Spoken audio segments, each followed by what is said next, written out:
আমরা জানি কোনটা খবর। নমস্কার, আপনারা দেখছেন নিউজ নাও। আপনাদের সঙ্গে রয়েছে আমি সহেলি। শুরু হচ্ছে 10টার সংবাদ। শনিবার এনআইটি আগরতলায় অনুষ্ঠিত হলো 16তম সমাবর্তন। অনুষ্ঠানে প্রধান অতিথি হিসেবে উপস্থিত ছিলেন মুখ্যমন্ত্রী ডক্টর মানিক সাহা। মোট 1107 জন শিক্ষার্থীকে শংসাপত্র দেওয়া হয় এদিন। উপস্থিত ছিলেন একাধিক বিশিষ্ট ব্যক্তি। ত্রিপুরার শিক্ষাক্ষেত্রে প্রায় নতুন পালক জুড়ে দিয়েছে এনআইটি। এনআইআরএফ র্যাঙ্কিংয়ে স্থান করে নিয়েছে দেশের সেরা 100 ইঞ্জিনিয়ারিং প্রতিষ্ঠানগুলোর মধ্যে। 2022 থেকে 23 শিক্ষাবর্ষে প্রতিষ্ঠানের একাধিক বিভাগের মোট 704 জন শিক্ষার্থীকে নামিদামি কোম্পানিতে চাকরির সুযোগ করে দিয়েছে। এবছর 1107 জন শিক্ষার্থীদের শংসাপত্র প্রদানের মাধ্যমে 16তম সমাবর্তন অনুষ্ঠিত করতে চলেছে এনআইটি। অনুষ্ঠানে প্রধান অতিথি তথা মুখ্য বক্তা হিসেবে উপস্থিত ছিলেন মুখ্যমন্ত্রী ডক্টর মানিক সাহা। এছাড়াও উপস্থিত ছিলেন এআইসিটির প্রাক্তন চেয়ারম্যান এবং আইআইটি খড়গপুরের প্রাক্তন ডিরেক্টর অধ্যাপক দামোদর আচার্য। উত্তীর্ণদের ডিগ্রি প্রদান করেছেন এনআইটি আগরতলার ডিরেক্টর প্রফেসর এস.কে. পাত্র। Really, I am very glad and thankful to the organizer that they have invited me, particularly in this 16th convocation of NIT.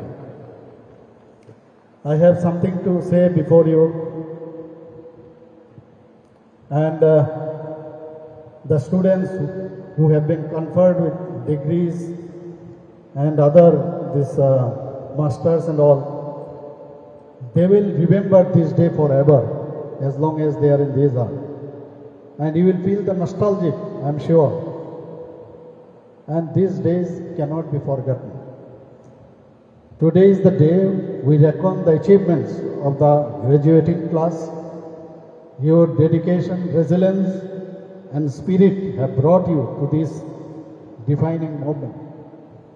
This day of commemoration for you would not have been possible without your loving parents. Here parents are also present. I extend thanks to all the parents and guardians for their unwavering support towards achieving this milestone today. Traffic পরিকাঠামো উন্নয়নে কঠোর মুখ্যমন্ত্রী। শনিবার উচ্চপদস্থ কর্মচারীদের সঙ্গে মহাকরণে বৈঠক করেন তিনি। ট্রাফিকের দুরবস্থা নিয়ে দীর্ঘ সময় ধরে ভোগান্তিতে শহরবাসী। বেআইনি পার্কিং ও যানজট নিয়ে কার্যত নাজেহাল আমজনতা। এই পরিস্থিতির পরিবর্তন করার জন্য শনিবার মহাকরণে উচ্চপদস্থ কর্মচারীদের সঙ্গে বৈঠকে বসেন মুখ্যমন্ত্রী মানিক সাহা। শহরের যানজট নিয়ন্ত্রণ এবং বেআইনি পার্কিং ও দখলদারি রোধের উপায় নিয়ে আলোচনা হয় এই বৈঠকে। এছাড়াও শহরের বাড়তি গাড়ির সংখ্যার দিকেও নজর রেখে উড়ালপুলের ব্যাপারেও আলোচনা করা হয় এদিন। ব্যুরো রিপোর্ট, নিউজ নাও। ভয়াবহ ভূমিকম্প নেপালে। শুক্রবার মধ্যরাতে পশ্চিম নেপালের জাজারকোট ও রুকুম জেলা ভূকম্পে কেঁপে ওঠে। কম্পন অনুভূত হয় ভারতেও। রাজধানী দিল্লি সহ কলকাতাতেও ভূমিকম্পের হালকা প্রভাব দেখা গিয়েছে। ভূমিকম্প পরিমাপ কেন্দ্রের কর্মকর্তারা জানিয়েছেন ভূমিকম্পের কেন্দ্রস্থল ছিল জাজারকোটার লামিডান্ডা এলাকা। রিক্টার স্কেলে ভূমিকম্পের মাত্রা ছিল 6.4। এই ভূমিকম্পের জেরে কাঠমান্ডু সহ নেপালের বিভিন্ন জেলা কেঁপে ওঠে। মৃতের সংখ্যা 100 ছাড়িয়েছে। ধ্বংসস্তূপে পরিণত হয়েছে একাধিক এলাকা। ইতিমধ্যে শুরু হয়েছে উদ্ধার কার্য। সম্পূর্ণ বিষয়টিতে ভারতের প্রধানমন্ত্রী নরেন্দ্র মোদী টুইট করে দুঃখ প্রকাশ করেছেন এবং যাবতীয় সহায়তার প্রতিশ্রুতি দিয়েছেন। দীপাবলিতে ঘরে ফেরার প্রতিশ্রুতি আর রাখা হলো না। কাশ্মীরে জঙ্গি হামলায় মৃত উত্তরপ্রদেশের এক ব্যক্তি, নাম মুকেশ কুমার। উত্তরপ্রদেশের বাসিন্দা মুকেশ কুমার ছিলেন এক পরিযায়ী শ্রমিক। কর্মসূত্রে কাশ্মীরের পুলওয়ামায় বিগত 5 মাস যাবৎ কাজ করছিলেন। কিছুদিন আগেই পরিজনকে ফোন করে বলেছিলেন দীপাবলিতে ঘরে ফিরবেন, তবে সেই প্রতিশ্রুতি আর রাখা হলো না। জঙ্গির গুলিতেই প্রাণ হারালেন মুকেশ। সোমবার দুপুর 2:30 নাগাদ পরিবারের কাছে এই সংবাদ পাঠানো হয়। ব্যবসার জন্য শুকর আনা যাবে না রাজ্যে। ভিন রাজ্য থেকে রাজ্যে অথবা রাজ্যের মধ্যে থেকে শুকর পরিবহনে নিষেধাজ্ঞা জারি করল প্রাণী সম্পদ বিকাশ দফতর। পাশাপাশি আফ্রিকান সোয়াইন ফ্লু রোধে রামচন্দ্রঘাট বিধানসভা এলাকাতে শুকর কার্ডিং অভিযানও শুরু হয়েছে। শনিবার প্রাণী সম্পদ দপ্তর এক বিজ্ঞপ্তি জারি করে রাজ্যের বাইরে থেকে ব্যবসার জন্য কোনো শুকর আনা বা রাজ্যের মধ্যে থেকে পরিবহন করার ওপর নিষেধাজ্ঞা জারি করেছে। একমাত্র পালন করার জন্য আনা যেতে পারে শুকর। বাইরের রাজ্য থেকে শুকর আনতে হলে নির্দিষ্ট গাইডলাইন মেনে 48 ঘন্টা আগে প্রাণী সম্পদ বিকাশ দপ্তরকে জানাতে হবে। পাশাপাশি আফ্রিকান সোয়াইন ফ্লু রোধ করার জন্য শনিবার রামচন্দ্রঘাট বিধানসভা এলাকায় বিশেষ অভিযান চালায় দপ্তর। বিভিন্ন ফার্ম থেকে মোট 12টি শুকর কার্ডিং করা হয় এদিন। আর কালিয়ে লেগে আর দুইটা সার্ভেলেন্স লেগে টিমগুলি আসে কাজ করছে। একটা টিমে ফার্মে গিয়েছিল 12টা বাজে, আর একটা টিম এখনো আসে নাই, আসলে বলা যায় কতটা হয়েছে।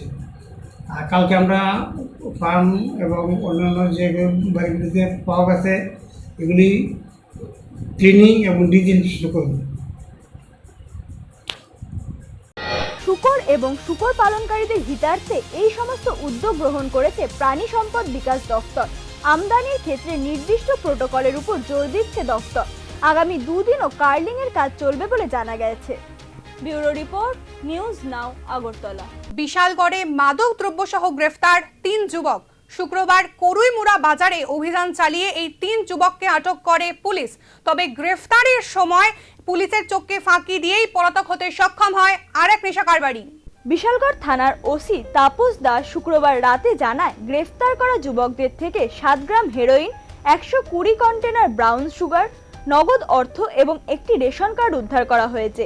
পাশাপাশি পলাতক নেশা কারবারির বাইকটি আটক করে নিয়ে তদন্ত শুরু করেছে পুলিশ। গ্রেফতার হওয়া 3 যুবকের নাম মোর্শেদ আলাম, আক্তার হোসেন ও রতন সূত্রধর এবং পলাতক যুবকের নাম নাসির আহমেদ। শনিবার গ্রেপ্তার হওয়া 3 যুবককে বিশালগড় আদালতে পেশ করা হবে। দুপুরবেলা একটা খবর আসে সিক্রেট সোর্স যে করুইমুড়াতে 4 জন লোক ওনাদের গাড়ি এবং বাইক নিয়ে নার্কোটিক্স ড্রাগস বা মানে হিরোইন এগুলি কেনা বেচা হবে। তো সেই সুবাদে যখন আমাদের এই ইনফরমেশনটা এলো, আমরা এটা তারপরে আমাদের সিনিয়র অথরিটিকে জানাই এবং প্লাস আমাদের এসডিএম স্যারকেও জানাই যে এরকম একটা হতে চলেছে, আমাদের ডিসিএমকে প্রোভাইড করার জন্য। তারপরে ডিসিএম স্যারও এসেছে বিশালগড় থেকে, বিশালগড় এসডিএম অফিস থেকে। তারপর আমরা যথারীতি সিভিল ড্রেসে আমরা ওইখানে যাই এবং বুথ পেতে বসে থাকি এবং দেখলাম যে হ্যাঁ কিছুক্ষণ পরেই 4 জন এসেছিলেন এবং তাদের মধ্যে টাকা পয়সার লেনদেন হচ্ছিল হিরোইনের জিনিস নিয়ে। তারপর আমরা ওদেরকে ধরে ফেলি, 3 জনকে ধরে ফেলি। একজন আমাদের অবস্থান থেকে একজন পালিয়ে যেতে সক্ষম হয়। মুখ্যমন্ত্রীর স্বপ্ন নেশামুক্ত ত্রিপুরা গঠন, কিন্তু নজরদারির অভাবে রমরমিয়ে চলছে নেশা কারবার। যদিও মাঝে মাঝে এই ধরনের ছুটছাট অভিযানে কিছু চুনোপুটি নেশা কারবারিদের ধরে নিজেদের জন্য বাহবা কুড়াচ্ছে পুলিশ। Bureau report, news now, Agartala. রাজ্যে প্রথমবারের মতন আয়োজিত হলো কঠিন চিবরদান। শনিবার আগরতলার বেনুবন বিহারে এই অনুষ্ঠানের শুভ সূচনা হয়। 2 দিন ব্যাপী এই অনুষ্ঠান চলবে আগামী 5ই নভেম্বর পর্যন্ত। কঠিন চিবরদান বৌদ্ধ ধর্মাবলম্বীদের একটি জাতীয় উৎসব। চিবর কথাটির অর্থ ভিক্ষুকদের পরিধেয় বস্তু। মাত্র 24 ঘন্টার মধ্যে তুলো কেটে সুতো বানিয়ে রং করে বিভিন্ন আচার আচরণ মেনে এই বস্ত্র তৈরি করে বৌদ্ধ ভিক্ষুকদের দান করা হয়। তাই এই অনুষ্ঠানের নাম কঠিন চিবরদান। শনিবার রাজ্যের বৌদ্ধ ধর্মাবলম্বীরা বেনুবন বিহারে উপস্থিত হয়ে এই উৎসবে অংশগ্রহণ করেন। কাপতলে অনেক জায়গা থেকে এসেছি, আমাদের কলসি ফাটুছড়া থেকে এসেছি, দেবদারু থেকে এসেছি, আর সিন্ধুক পাথর মনোবনকুল থেকে এসেছি। আর আমাদের আগরতলা শহরে যারা উপাসক উপাসিকা আছে, মগ, বড়ুয়া, চাকমা, ওরা সবাই উপস্থিত আছে। তো আপনারা সবাই এই সুন্দর একটা আমাদের অপরচুনিটি পেয়েছি, সুযোগ পেয়েছি আমাদের জীবনে, এই প্রথমবার সুযোগ পেয়েছি, এটাকে আপনারা সবাই প্রতিশোধ করে এসেছি। এই জন্য সবাই ভালো মন দিয়ে এই সারা রাত মহাকঠিন চিবরদান বানানো একটা সুযোগ আপনার পার্টিসিপেট করতে পাবো। পারদ নামতেই হাজির ভুটানি ব্যবসায়ীরা। তবে ঠিকানা পরিবর্তন হওয়ায় গত বছর বিশেষ লাভ হয়নি। এবছর জাঁকিয়ে শীত পড়লে লাভ হবে আশায় ভুটানি ব্যবসায়ীরা। ইতিমধ্যে রাজ্যের পারদ নামতে শুরু করেছে। শীতের কেনাকাটা শুরু করে দিয়েছে রাজ্যবাসী। শীতের জামাকাপড়ের বিপুল সম্ভার নিয়ে উপস্থিত হয়েছেন সুদূর ভুটান থেকে ব্যবসায়ীরা। গত 12 বছর ধরে আগরতলা শকুন্তলা রোডে বসত ভুটানি মার্কেট। তবে তাদের চুক্তির সময়সীমা শেষ হওয়ায় গত বছর থেকে তাদের নতুন ঠিকানা হয়েছে বটতলা বাজার। নভেম্বরের 1 तारीख থেকে শুরু হয়েছে মার্কেট, চলবে জানুয়ারির শেষ পর্যন্ত। पहले हम लोग शकुंतला रोड पे था। शकुंतला रोड पे 10-12 साल हो गया।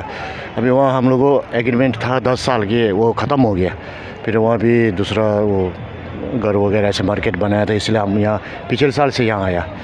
कैसा चल रहा है? पिछले साल तो हम लॉस हुआ, पिछले साल तो मौसम ठंडा नहीं हुआ था, इसलिए हम लॉस हुआ। ये साल तो मौसम ठंडा होगा तो अच्छा होगा, यही उम्मीद है हम लोग। ঠিকানা পরিবর্তন হওয়ায় গত বছর বিশেষ লাভের মুখ দেখতে পাননি ব্যবসায়ীরা। এবছরও তেমন ভাবে কেনাকাটা শুরু হয়নি বলেই জানিয়েছেন তারা। শীত পড়লে হয়তো লাভের মুখ দেখা যেতে পারে, আশাবাদী ভুটানি মার্কেটের সকল ব্যবসায়ী। Bureau report, news now, Agartala. Deepavali মানেই আলোর উৎসব, আর এই আলোর উৎসবে বরাবরই বাঙালির ঐতিহ্য ধরে রেখেছে মাটির প্রদীপ। তবে বর্তমান সময়ে রং বেরঙের বাহারি আলোর ছটা খানিকটা হলেও কমিয়ে দিচ্ছে মাটির প্রদীপের দীপ্তি, তাই মার খাচ্ছে প্রদীপ নির্মাণকারীদের ব্যবসা। বর্তমানে বাজারে বিভিন্ন ধরনের বৈদ্যুতিক বাতির প্রভাবে ব্যবহার কমছে মাটির প্রদীপের। মাটির প্রদীপ বাঙালির ঐতিহ্যের সাথে জড়িত, পাশাপাশি এটি একটি প্রচলিত কুটির শিল্প। তবে আধুনিক সমাজ ব্যবস্থায় বাহারি আলোর ব্যবহার ম্লান করেছে মাটির প্রদীপ ব্যবহারের রীতিকে। শিল্পীদের ব্যবসা মার খাচ্ছে, ফলে আগামী দিনে বিলুপ্ত হতে পারে বাঙালির ঐতিহ্যশালী মাটির প্রদীপ শিল্প। রেট আগের মতনই আছে, রেট বাড়ছে না, তবে আগের থেকে যে সেল হয়েছে এখন অনেক কমে গেছে, ব্যবসা বাণিজ্য আমরা খুব কারণ। Bureau report, news now, Agartala. এ এক অন্য নিরাজের গল্প, নিরাজ যাদব, যিনি এশিয়ান প্যারা গেমসে জ্যাভলিন ছুড়ে ভারতের ঝুলিতে এনে দিলেন 2টি স্বর্ণপদক।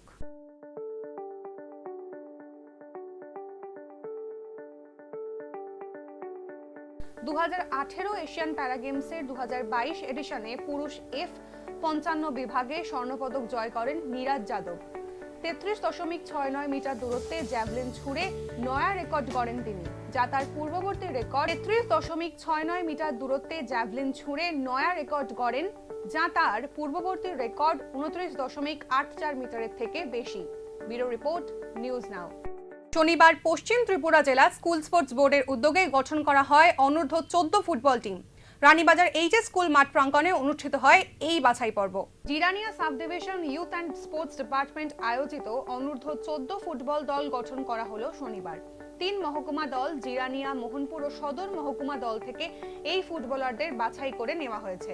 আগামী 7 থেকে 9 নভেম্বর অমরপুরে অনুষ্ঠিত হবে রাজ্যভিত্তিক প্রতিযোগিতা, সেখানেই অংশ নেবে এই দল। পশ্চিম জেলা স্কুল স্পোর্টস বোর্ডের উদ্যোগে Jirania sub division youth and sports ডিপার্টমেন্টের আয়োজিত রানীরবাজার স্কুল গ্রাউন্ডে অনূর্ধ্ব 14 ফুটবল বালকদের আজকের এক প্রতিযোগিতা হবে জিরানিয়া, মোহনপুর এবং সদর দলকে কেন্দ্র করে। এখানে অনূর্ধ্ব 14 বছরের যে ফুটবল টিম পশ্চিম জেলার দল গঠন করা হবে এবং এই দলটা আগামী 7 থেকে 9 নভেম্বর অমরপুরের চণ্ডীপুর গ্রাউন্ডে তারা রাজ্যভিত্তিক আসরে অংশগ্রহণ করবে। শুক্রবার বিশালগড়ে বিধায়ক সুশান্ত দেবের উদ্যোগে অনুষ্ঠিত হলো শারদ সৈনিক অনুষ্ঠান। বিশালগড়ে এবছর প্রথমবারের মতন মা দুর্গার বিদায় কার্নিভাল আয়োজন করা হয়েছিল। সেই অনুষ্ঠানের সফলতা উদযাপন করতেই শুক্রবার সন্ধ্যায় শারদ সৈনিক সম্মানের আয়োজন করা হয়। যাদের নিরলস পরিশ্রমের ফলে শান্তিপূর্ণভাবে কাটে পুজোর দিনগুলি, এই অনুষ্ঠানের মাধ্যমে তাদের শ্রদ্ধা জানানো হলো। এদিনের অনুষ্ঠানে উপস্থিত ছিলেন পুলিশ, বিদ্যুৎ দফতর, পিডব্লিউডি, অগ্নি নির্বাপক দফতর সহ বিভিন্ন দফতরের কর্মীরা, যাদের সম্মাননা জ্ঞাপন করা হয় ওই দিনে। অনুষ্ঠানে উপস্থিত ছিলেন বহু বিশিষ্ট ব্যক্তিত্ব।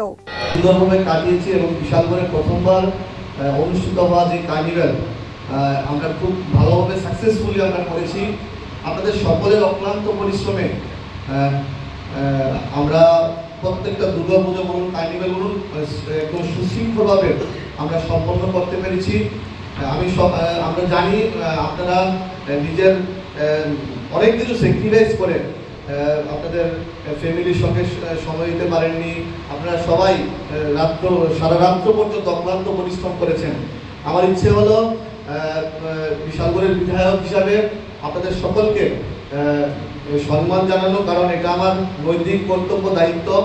আপনাদের সকলের অক্লান্ত পরিশ্রমে আমরা পুজোটা সুন্দরভাবে কাটিয়েছি বিশালগড়ের।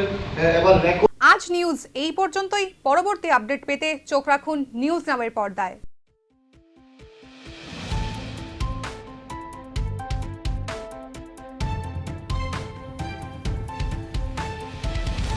আমরা জানি কোনটা খবর।